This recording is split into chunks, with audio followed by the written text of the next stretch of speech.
So earlier we did shoulder yields and then we did backing. Now we're going to work on yielding hindquarters, which is very similar to a shoulder yield. It's just with him, he's more willing to do it. And it's kind of easier because their motion in their back legs, they're used to swinging their butt around. So it's easy. So really what you just want to do when you're doing a shoulder yield, when I'm practicing, I like to put the pressure on the shoulder. For a hindquarter yield, you're going to want to put it behind where the girth would be. Not terribly far back, but behind where the girth would be. Because when you're riding them and you ask for that hindquarter yield, you want the pressure to be behind the girth because your shoulder will be more near the girth.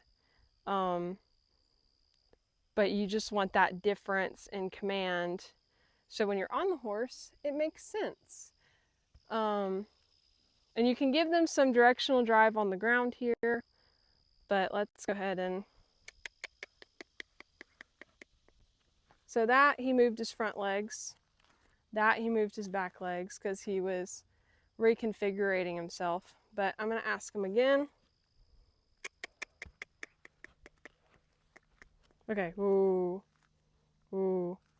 So like the backing up when they move the shoulders, typically they'll move forward a little bit after they do the hindquarter yield.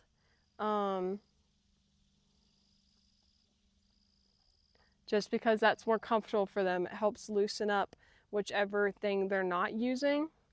In this case, they're supposed to be pivoting on their front feet. Come on. Thank you. So that was a nice independent moving of the back legs. Nice job. That was a beautiful yield. That was so cute. You did such a good job. Alrighty. We're gonna ask one more time on this side. Come on. Nope. Come on.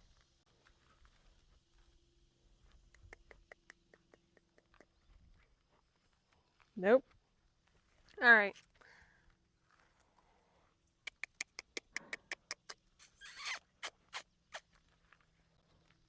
All right. Ooh, beautiful. So we got it again, right there, and ask them to stop. And sometimes it's good to kind of get them to where, okay, now we're just stopping. We're not going to go anywhere else. That's it. Now we're going to do it on this side. So same thing, back behind where the girth would be. Ask for that hind leg movement, and that was really good. I really appreciated that. He did it for quite a second, and then right before I released him, he moved this front left leg backwards, which is not good, but I was happy that he moved his hind legs by themselves for that second there. We're gonna go again. Ask gently. Now, the least amount of pressure you can ask a horse, the better. Because when you're on them, you don't want to have to be kicking him in the side, getting him to move his hindquarters, or his shoulder for that matter. You want it to be a nice, gentle, hey, I want you to do this. Same thing with asking a horse to move forward. You want it to be a light squeeze. Sometimes you want to do a vocal command first, then a light squeeze, then give them a little kick of encouragement. And by kick, I don't mean like slam your legs into the side. I mean like a little bump of encouragement. Just to get his legs moving forward. So that was good right there. I like that last one. He crossed over very well.